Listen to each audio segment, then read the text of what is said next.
G'day people, I'm Sharon, welcome to my channel. Today I'm going to show you how the blocks that Grace gave me got prepared so that I could make them into a quilt.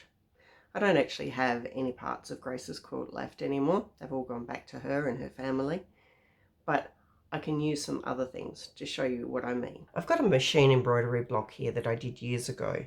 The designs are from Hatched in Africa, is the company.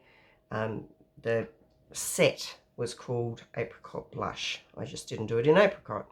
When you've got a quilt like this, or a quilt square like this, you have to work out where you can put the square, because almost certainly this is not symmetrical. It's going to be a bit twisted, the middle might not be in the right place, and so on and so forth. We're going to pretend that the size I want my square to be is 1/4 of an inch less than this. So this is 15.5 inches. We're going to pretend that my square is going to be 15.25 inches. And I need to find where the square is going to go. Now, if I put the middle of this, which would be this point here at 7 3/4, into the middle of that, I'm going to be not too bad. If we have a look at the edges, maybe 3/4 of an inch there, about 3/4 of an inch. This one's less, a bit more than 3/4 of an inch. This one's a bit more than 3/4 of an inch. So I actually need to move things around to try and get it equal, side to side, equal top and bottom, and sometimes it doesn't come out being correct in terms of the center. But what I'm really looking for is an effort to get the same approximate amount of breathing space against the outside edge. If I am too close to one edge, that is going to be very definitely different to that. And that's what I'm trying to avoid. I'm trying to find a place where it's not going to look odd. And since most of the stuff we do is not completely symmetrical, we need to make allowances for that. Now, in this case, I've drawn around the edge of where I want it to be with a pencil. The reason I don't use chemicals on any of these sorts of things is because obviously Grace wants this quilt to last for a long time.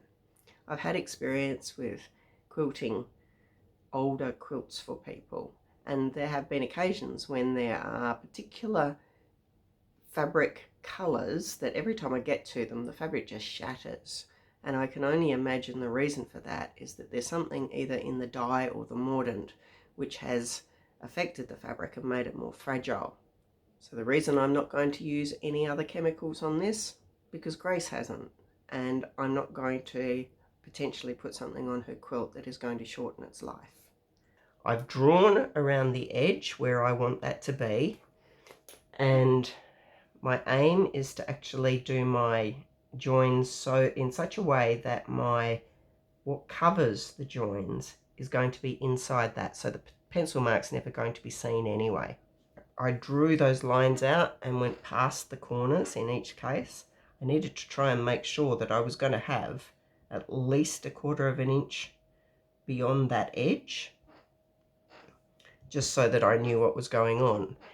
My weft threads are going this way.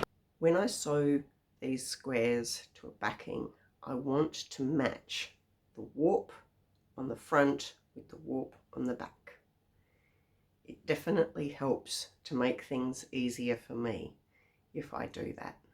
I've got a piece of fabric here to be my backing fabric, and I'm putting the weft in the same direction as it is on the top piece, and the warp in the same direction. Now, part of the reason I'm doing that is I don't want to make the weft, which is the bit that's a bit stretchy, I don't want to lose that stretch because I might need it as I'm sewing the block together. I'm now laying one on top of the other, and I'll pin it in place, and then I'm going to stitch the top to the backing.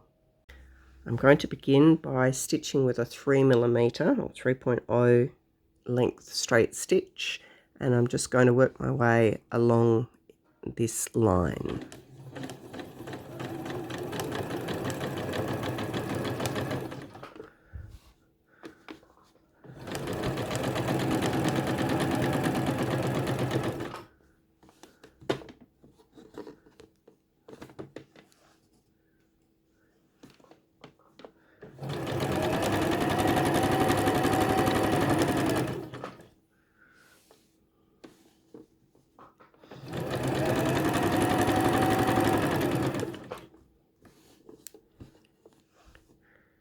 And you can see that the fabric is not wanting to be flat.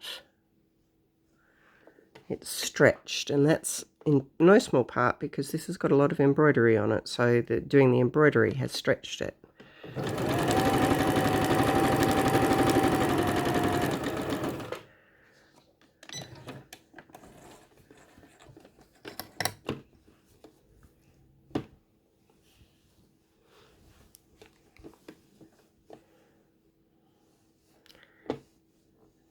It's come out not too bad. There is a bit of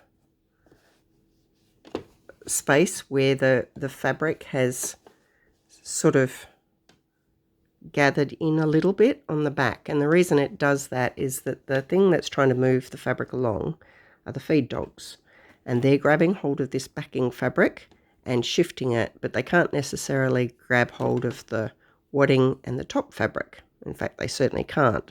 So what tends to happen when you're just using a regular foot like this is that you will get some bunching up underneath, and sometimes it can be quite extreme, so it ends up looking gathered on the back. I'm going to now change to a different foot, and this is the foot I'm going to use. This is an even feed foot, and the object of this is to give me feed dogs on the top as well as underneath. So unscrew here, put this one on, and this piece here needs to go over the top of the needle bar.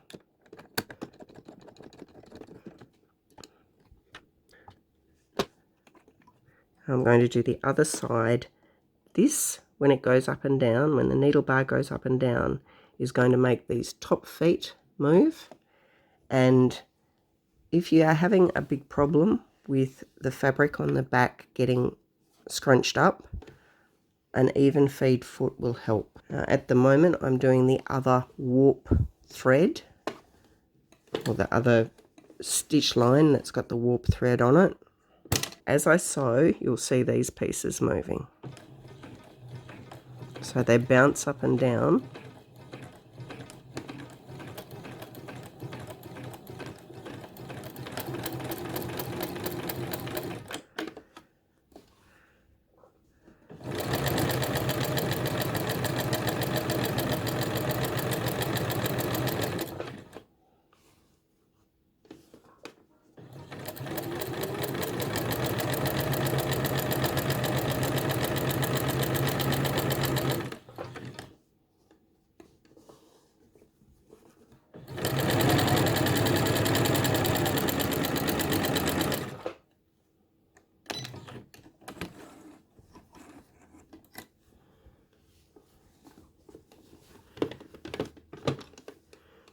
And that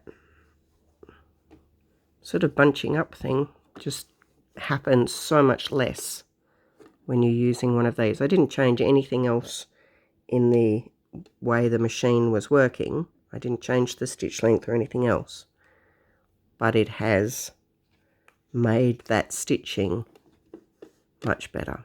An even feed foot will make life so much easier for you if you're trying to do things that have got layers.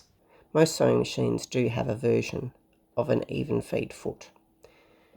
It's often possible to get one that fits on your machine and it looks like everything's okay if you don't realise this one thing. This here, these white bits, they're the feed dogs at the top, and this is the correct foot for this machine, and those feed dogs match up with the feed dogs underneath. Most sewing machine stores, when they're selling a current model, will know the right foot to give for your machine. However, if you've got an old machine, sometimes they've changed. 30 years is a long time, 40 years is a long time. And maybe they don't match up the same way now that they did then.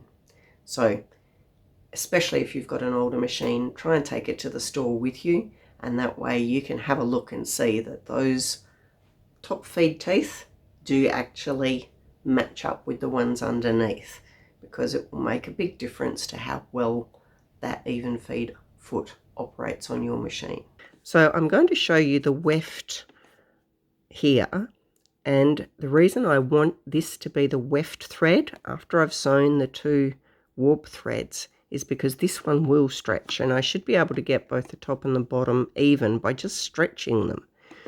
Now, one of the things I accidentally did that was really, really good on Grace's quilt was that I did all of the warp threads in one colour, and then when I went to do the weft threads, I changed the colour.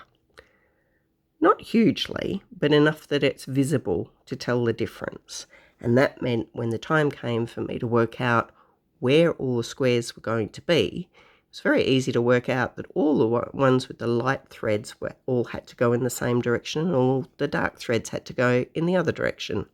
So I've just changed the thread. I'm putting a slightly darker one on here. So let's go.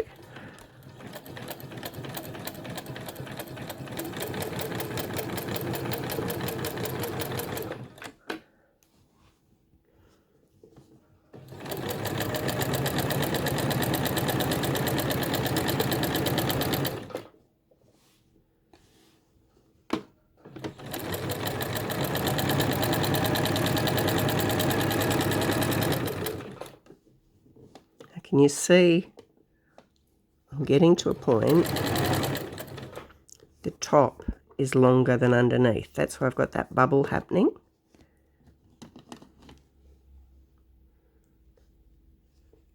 However, because this is the weft, with luck I should be able to stretch the bottom fabric out and make it all work anyway.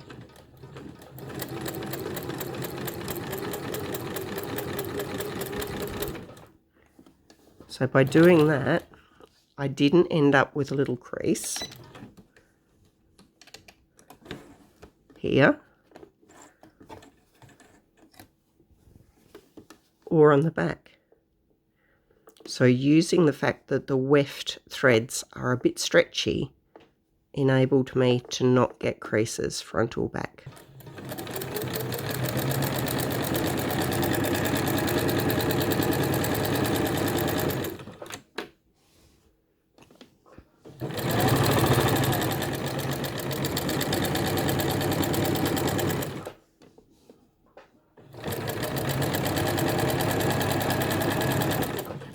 And on this second side, it happens to have worked out really quite well. I don't need to give it much of a tug at all.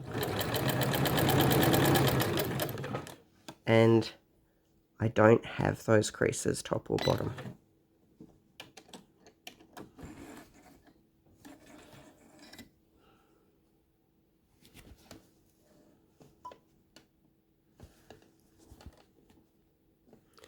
But it's really easy now to tell the difference between the warp and the weft. I don't need to have anything marked on the quilt anymore. That changing colour between the warp and weft threads was one of the happiest accidents I've ever had happen when I was making a quilt, and it certainly made things easier for Grace and I when we were trying to lay out all the quilt pieces. I'm going to do an extra little bit of sewing here with the walking foot on, or even feed foot, so you can see what it looks like from the side.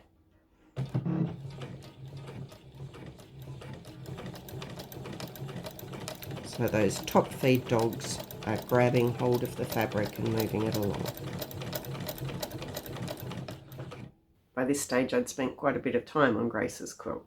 A little bit of a happy accident there with the thread colour, but each of the squares still needed to be cut out, and there was more thinking to be done before I got to the point of putting it together. See you next time.